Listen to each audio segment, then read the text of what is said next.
உங்கள் favourite TV ஷோக்களை இனி miss பண்ண தேவையில்லை. ZEE5 இல் முற்றிலும் இலவசமாக காணுங்கள். இங்கேயும் எப்பொழுதும். சிஸ்டர், ஏன் டல்லா இருக்கீங்க? அட, இவங்கள நினைச்சு ஃபீல் பண்ணிட்டு இருக்கீங்களா? அதெல்லாம் இல்ல சந்தோஷ். போயும் போயும் சொத்துக்காக கேவலமா சொந்த பையனையே ஏமாத்திருக்காங்கன்னு நினைக்கும் போதுதான்.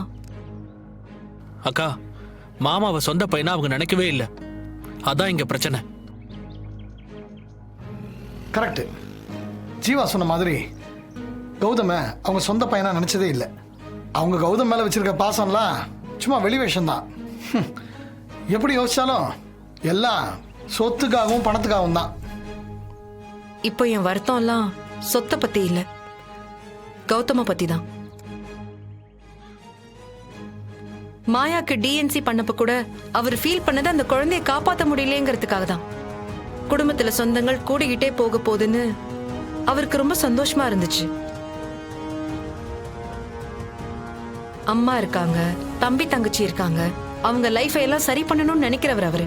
தனக்காக வாழாம தான் குடும்பத்துக்காக வாழணும்னு நினைக்கிற ஒரு மனுஷனை இப்படி ஏமாத்துறாங்களே. சின்ன வயசுல இருந்து அவர் சித்தி அப்படி நம்பிட்டு இருக்காரு. அவங்க இந்த வீட்டுக்குள்ள வந்த நாள்ல இருந்து இன்னைக்கு வரைக்கும் அவங்க சொல்றதான் தாரக மந்திரமா நினைச்சிட்டு இருக்காரு. அவங்க ஏதாவது சொன்னா மறு பேச்சே பேச மாட்டாரு. அப்படிப்பட்ட நம்பிக்கைய இவங்க எல்லாரும் பொய்யாக்குறாங்களே. உங்க சித்தி உங்களை ஏமாத்துறாங்கன்னு கௌதம் கிட்ட சொன்னா அவர் எப்படி எடுத்துப்பாருன்னு என்னால நினைச்சு கூட பார்க்க முடியல. சகுந்தலா அத்தை அவர்கிட்ட போய் எனக்கு சொத்தெல்லாம் வேணும்னு கேட்டிருந்தா ஒரு வார்த்தை பேசாம அவரே எழுதி கொடுத்திருப்பாரு. அப்படிப்பட்டவரை போய் ஏமாத்தணும்னு நினைக்கிறாங்களே. கரெக்ட் தான் சிஸ்டர். கௌதம் பணத்துக்காக வாழ்றவன் கிடையாது. ஒத்த பைசா கூட அவனுக்கு தேவையில்லை. அவனுக்கு தேவையெல்லாம் அன்பு, பாசம், சொந்தம், பந்தம், இவ்வளவுதான். இதெல்லாம் இல்லைனா தான் கோடி ரூபாய் நஷ்டமான மாதிரி ஃபீல் பண்ணுவானே தவிர சொத்தை பத்திலாம் அவன் என்னைக்குமே யோசிச்சதில்லை.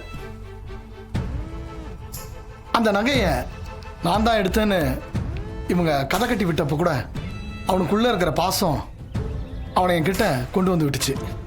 இன்னி வரைக்கும் எங்க நடுவில் அந்த பாசத்துல இம்மி அளவு கூட குறையில. அன்பு வைக்கிறதுல கௌதம்க்கு பாரபட்சமே இல்லை. எல்லார் மேலேயும் ஒரே மாதிரி தான் அன்பு வைப்பான். அவன் பேசிக்காவே அவ்வளோ நல்லவன். ஆமாக்கா, மாமா அன்புக்கு ஏங்குற ஆளு. அவர் இப்படி ஆளாளுக்கு ஏமாத்துறது ரொம்ப தப்புக்கா. இவங்களெல்லாம் சும்மாவே விடக்கூடாதுக்கா, சும்மாவே விடக்கூடாது. இதெல்லாம் மாமா கண்டிப்பா தெரிஞ்சாகணும். வாக்கா, நாங்களும் வரோம். மாமா வர சொல்லு, எல்லாத்தையும் சொல்லிடலாம். இல்லடா, இது ரொம்ப சென்சிட்டிவான விஷயம். இப்படி அவசரப்பட்டா அப்புறம் தப்பாயிடும்.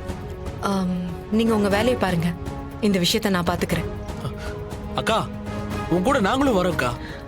இல்லடா, இப்ப நீ வந்தா அது சரியா வராது. சந்தோஷ், நீங்க 2 பேரும் கிளம்புங்க, நான் மட்டும் போறேன். ஓகே சிஸ்டர், எதா இருந்தாலும் எனக்கு கால் பண்ணுங்க. பார்த்து பத்திரம். சரிக்கா, நாங்க கிளம்புறோம்.